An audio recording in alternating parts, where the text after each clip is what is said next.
on, they got the game. Customer success is their claim to fame. On the podcast, they light the spark, elevating your skills, creating a mark. Let's dive deeper into the playbook. Hi, everyone. Welcome back to the Customer Success Playbook podcast. I'm Roman Trebon, and with me always is my co-host, Kevin Metzger.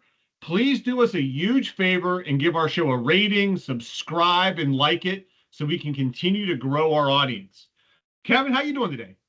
Roman, I'm doing great. I'm super excited for the college football season to be back, and I'm looking forward to today's discussion.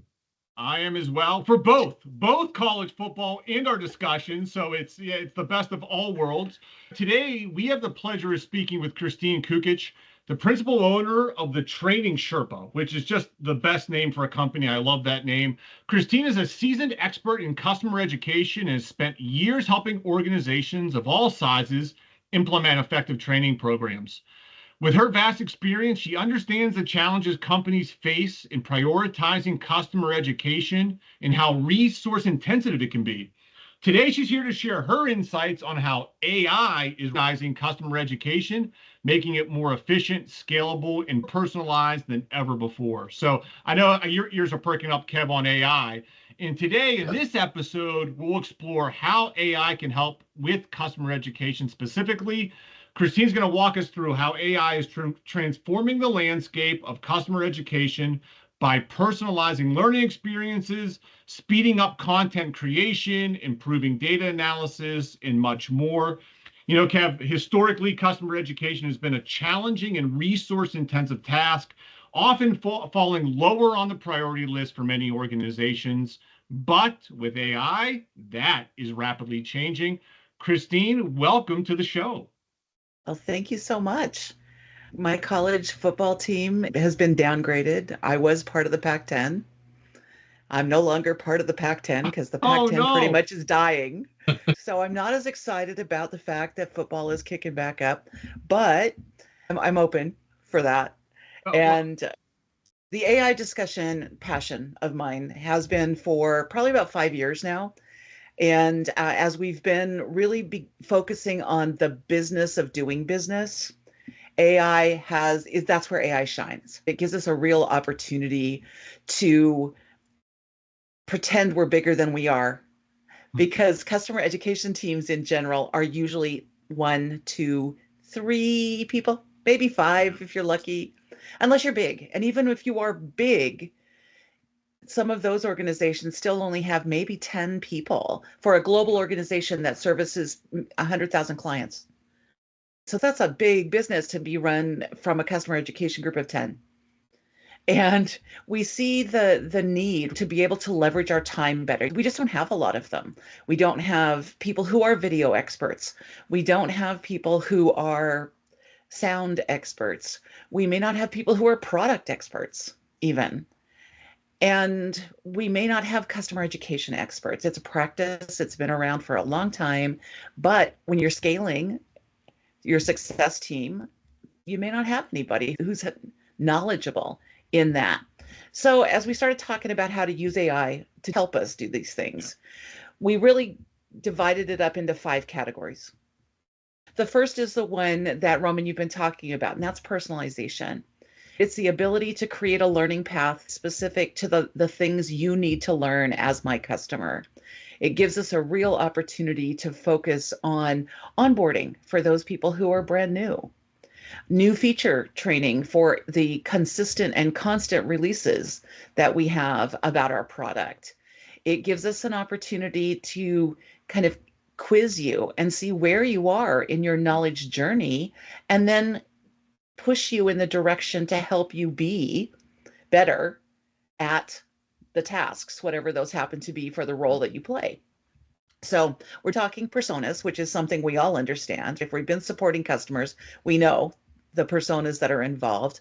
So personalization goes along with personas, may tie up with locations, right? So that we can make sure we're giving the right information to you based on the way you use the tool in the country in which you use the tool.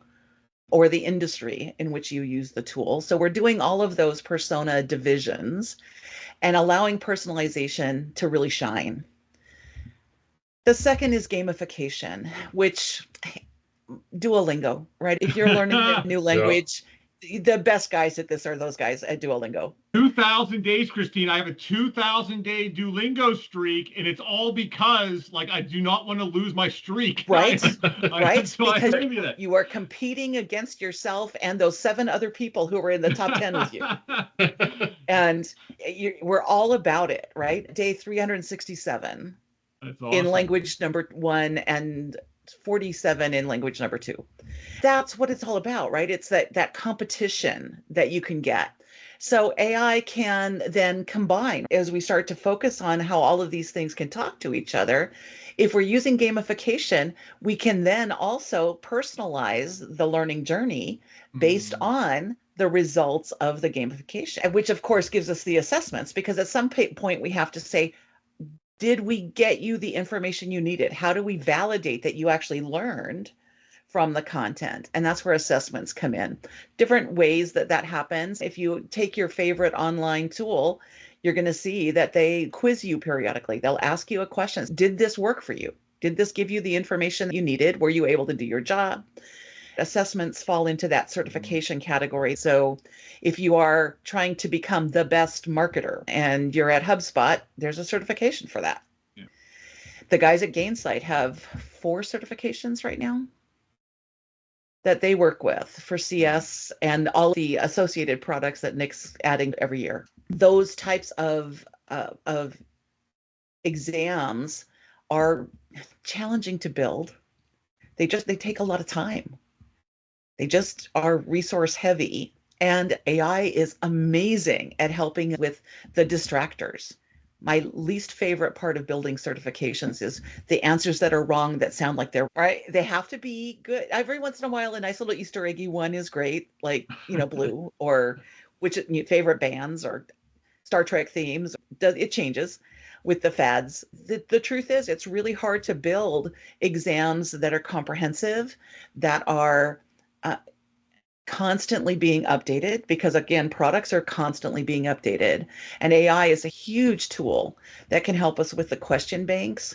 It can help with some of the delivery of the content so that we can manage in high stakes certifications where we have to have proctors, right? AI is something that can help us with proctoring these days. And you'll see that with a lot of the vendors that sell those types of products, the Pearsons and those guys. Content development, of course, is our bread and butter from a customer education perspective. But the content itself, we may get some outlines using AI.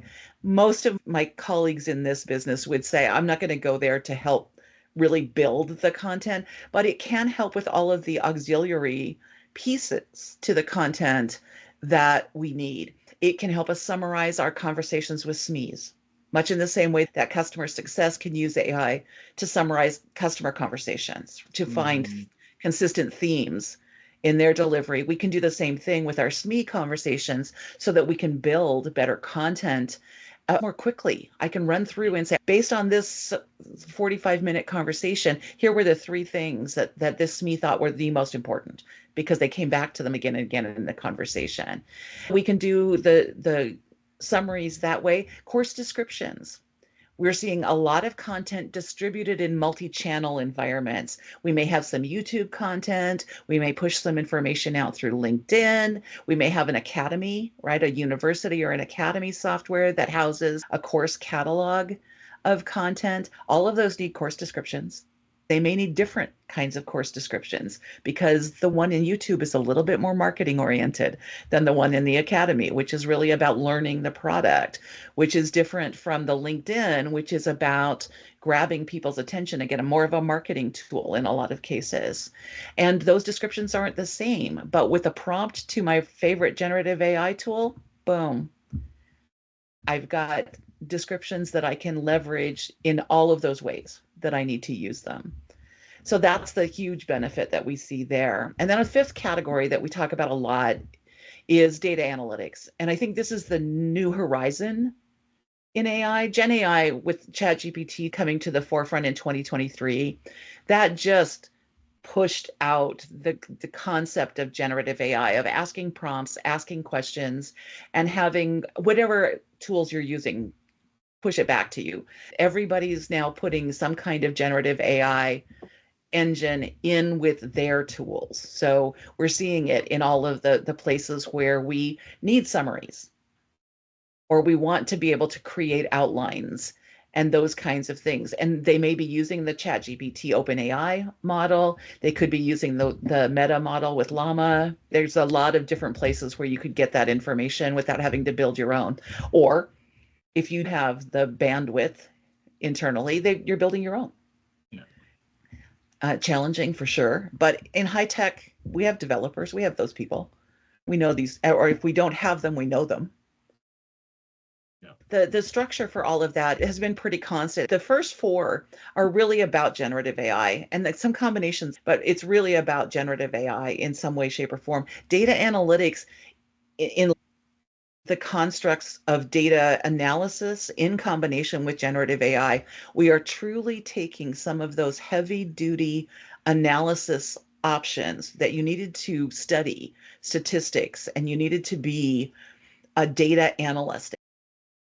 You have to have a particular mindset to really enjoy crunching numbers. And I have several friends who do it. That's how I got my start. That was my area of expertise in the very beginning. And so the process there is pretty solid. But if you don't know the tools, you don't know the visualization options, how do you know what kind of chart is going to be best to show off your data? You're going to pick the one you like because it looks good to you. But it may not be the best way to show your data, or it may not be the best way to hide your data. Sometimes you show a particular chart style because you want to emphasize something. And the benefits we get now with analytics are we can ask the questions, right? Create a prompt and say, make it look pretty for me. Now we have these nice dashboards that used to take hours and hours and hours in spreadsheets and API calls to 17 different applications, and not anymore. Right now, we can leverage this and build it with a generative AI front end in combination with all of the AI analysis that has always been there, well, or at least has been there for a long time. It was just hard for those of us who are not data analysts to work with. And that's going to change, right? It's going to democratize data, which I think is absolutely fabulous because we all need it, right? Everybody's trying to make data-driven decisions about their business. And we can't do that if we don't have any data. It's really been challenging because not everybody has an ops person or an ops team or a data analyst on call, right? It's a resource issue. Yeah. We just don't have the capability or the bandwidth to hire one person, and that's all they do is data analysis. If I'm really lucky, I get one CS person and one person from my RevOps team that talk to each other and go to lunch once a week. They talk through how to get my data for me. And of course, I buy them Starbucks cards Yeah. galore. So they will answer my calls and DMs when I ask them questions, right? And that's what we get here. We get the benefit of being able to take all of these categories and kind of put a generative AI, and it's now easier for us to do all of those things. It's not going to replace anyone's job. What it does is it gives us time back to do other things or more things or focus in ways that we couldn't before because we were so busy trying to spend 17 hours a month working on that report. Yeah. I think it's, I know you want to get in here, but we just got a new AI training solution that our marketing team is using. I just got my first glance at it the other day. My mind was blown. It was like our entire training, which used to be a live training, is now all built. We just fed it the script. And they were like, Roman, do you want to be the avatar? I'm like, no, get someone better looking than me to be the avatar. But they're like, do you want a British accent? This person can pop on. This took a resource every single time. And now this training is so sharp. It's so easy to build. And then it what is they were so telling easy me to is like, fix. the change management, Right? which is just amazing. You go through and the button was in the upper right hand corner and it was gold. up until last week, and they moved it into the lower right-hand corner, and now it's blue. And now I have to go and replace every single screen capture in my documentation. No, with the tools that you're talking about, most of them have a basic find and replace tool that Yeah. says, okay, just go do it. And again, saving me time, right? Yeah, one of the cool things, I was using Coursera last week Mhm. and did a training there. They now have an agent in Coursera based off of the topic that you're learning. And you can say, hey, I want to understand the topic better. And it's interesting, like looking at the assessment versus the content. The assessment, I was giving very high level questions, pretty easy to answer, but the content was much more in depth. And the training is actually for a future certification. With the tool itself, I need to understand a lot more of the details that you're teaching. The course is teaching at a level where right now, because I went through it quickly, I can understand it. I can pass the assessment you gave me, but I don't think I'm going to pass the certification based off of this level of knowledge. I really need to go in study in depth. And it was asking me questions related to the content that were detailed questions. It wasn't the assessment questions, but when I asked it to help me understand it better, it'll give an example and then it'll ask me a detailed question. I really found that fantastic. I mean, for me for my learning styles, it worked fantastic. And trying to understand the detail at a level that I actually needed to understand it versus the high level that you generally can absorb from just watching videos once and trying to go through that. All that said, I saw that as a fundamental shift in how training's working. Do you see that coming across all training? I think that what we're starting to see across the entire customer experience is the concept of white glove treatment. And the structure that we see in education aligned with that, the higher up the white glove treatment structure you go, the more in-person training is, because it's perceived as more exclusive.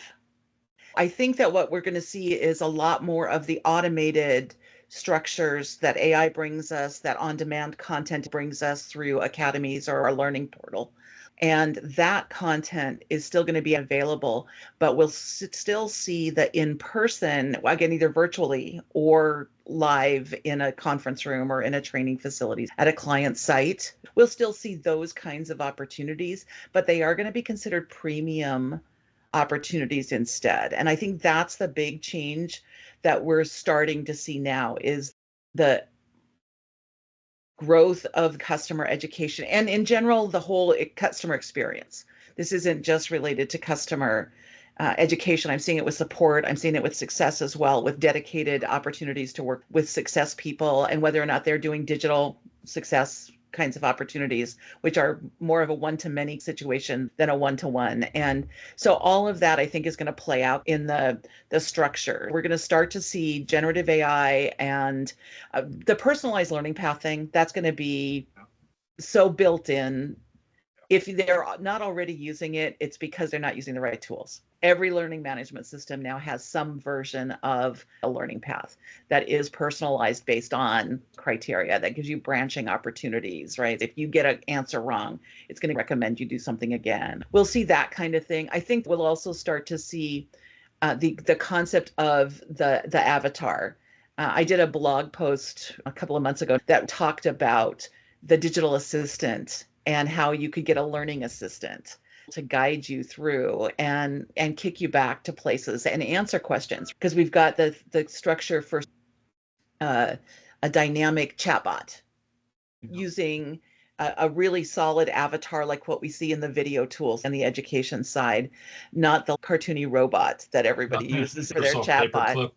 Right. Well, everybody remembers the benefits of Clippy. Clippy was just before his time, and by 30 years. But that idea, right, where we can build a digital assistant who will be able to guide you in all of the aspects, right? Whether it's just in time knowledge, I'm filling out an expense form. I need to know how to put in my expenses based on the rules that I have to deal with for mileage. Yeah. And I don't know how to calculate that or what to do with it. And just in time digital tools will pop up in product, right, and give you the answer to that question. If we do really have to manage through the change management part of new software or changes, then that requires a different level of instruction.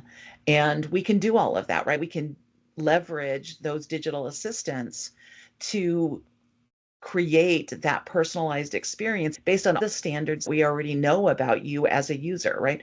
Your role within the product, right? How are you using our tools? Where do you live?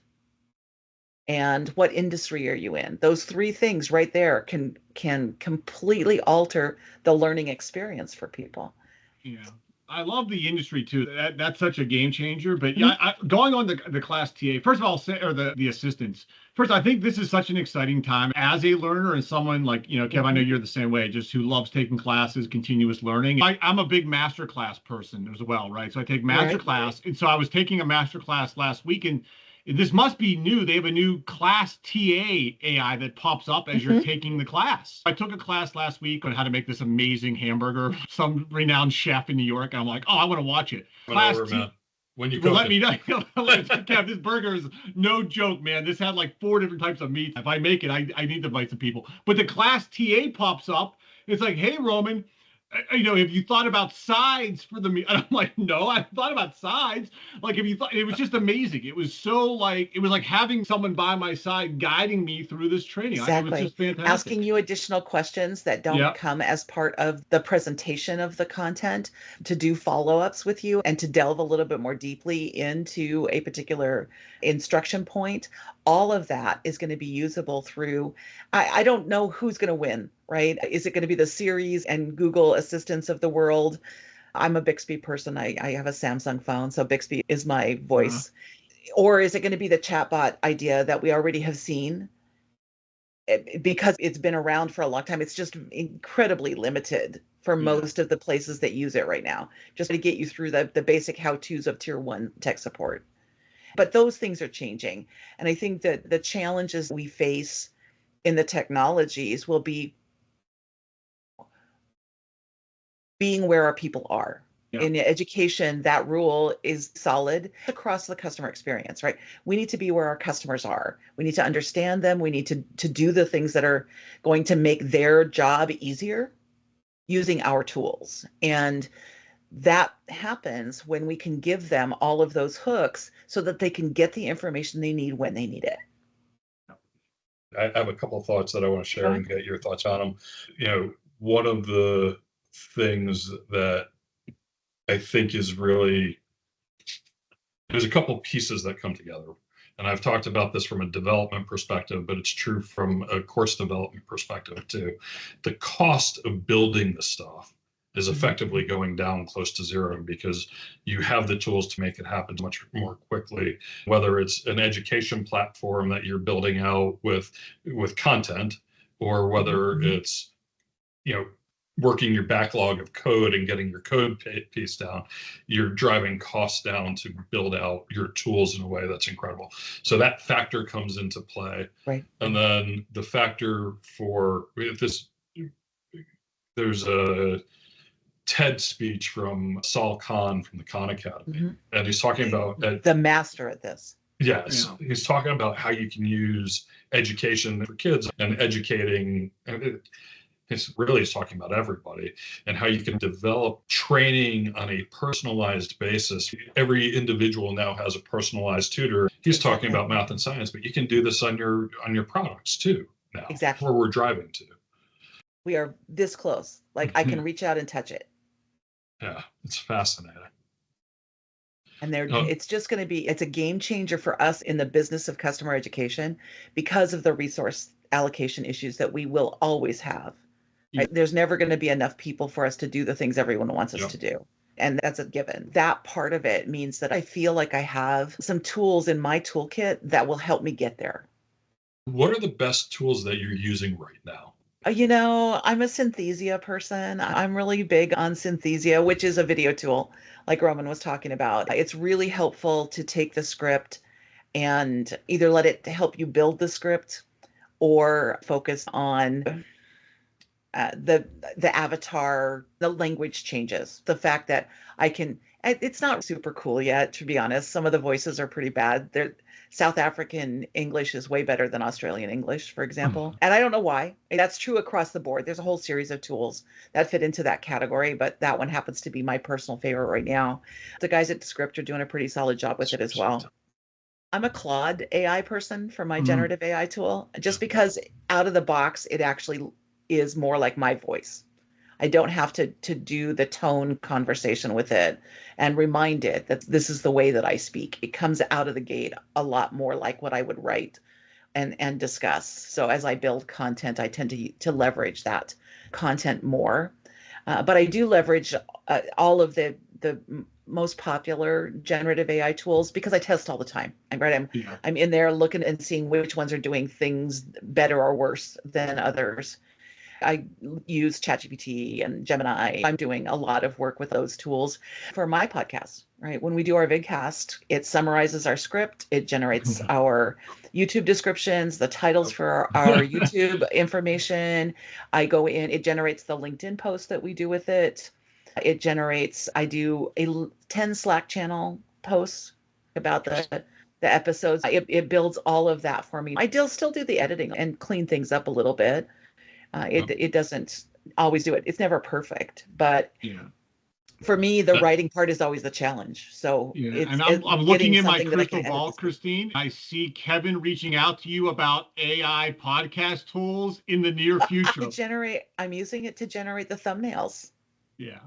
For my video. I've got several different initiatives where I'm using Gemini. Actually, is coming out ahead in that game. Just FYI, And Midjourney just went free this week. 5 pictures a day or something like that. Yeah, it's limited, but they still generate pretty awesome content. The guys at Training Magazine just did a big presentation with it last week that talked about generating pictures and that kind of thing. Anytime I'm doing presentations, I've got an opportunity now. If I'm using it for analytics, the guys at Vizier do people analytics right now, and they have the best AI interface. I love it. Oh, nice. So it's right now still pretty targeted to people analytics. They're expanding, but if you're not in the people analytics space, I don't know that there would be much benefit, but it's an HR tool for sure. Those are probably my favorites in my toolkit right now, constantly changing. There's a website called fastpedia.io. It's a filtering tool that allows you to find tools, kind of like there's an AI for that.com. It's just a bunch of filters. And every time somebody creates a new tool, it gets listed in there with some tags. And you could go in and find tools that help, like Cast App, which is a video, is a good one, Kevin. Cast App does a great job with helping you with video. It helps you grab snippets of the full podcast or vidcast. You can use Cast App and it'll grab 90 TikTok-y seconds of content. This is great because it's like a little behind the scenes here when Kevin and I meet, to talk about the podcast. Like Kevin always has a new AI tool. It's my favorite part of the meeting each week. Now I know, Kristine, because of this conversation, I'm going to have a bunch more coming up. Kev, I think we're getting to the part of the podcast where we hit Kristine with the rapid fire questions. Any last questions before we segue? I think I'm good. Let's go ahead and get to the rapid fire. Okay. Uh-oh. Kristine, you ready for this? Okay, I think so. Okay, AI can help out with this. All right. Early bird or night owl? Early bird. Early bird. All right. My day starts at 5 a.m. What's your favorite book? Favorite book? It would be any of the plays by Molière. Okay. My degree's in French. There's all of the plays, the screenplays from Molière. We've not gotten that on the podcast before. I love it. So, Kristine, you're in Portland, right? Keep me honest. I am. Yep. If we visit Portland, what's the one thing we have to see, and where are we eating? Oh my gosh. Any dive bar will give you good food for cheap. Almost every dive bar. If you're really looking for something good, I would say I'm a big fan of Higgins, which is a French bistro place downtown. Portland is full of greenery. I'm going to send you out 84 and go see Multnomah Falls. One of the most spectacular views in all of Oregon. Oh, great. I love it. What's one place that you'd like to go visit? If I could go anywhere in the world that I haven't already been, I would love to take a cruise to Australia. Oh, nice. That would be a fun long cruise, but I think that would be Yeah, awesome. I Long just had a cruise. friend that came in from New Zealand. They went on holiday for 6 weeks and did a cruise from New Zealand through Bali to Vancouver, British Columbia. Then they Wow. drove up to Alaska and down to visit us in Portland. They went to see Mount Rushmore. They stopped off in Nashville and they still managed to catch their ship. Oh no, they took a plane from LA to Kyoto, Japan, and there's in Japan for another week, and then they're back to New Zealand next week.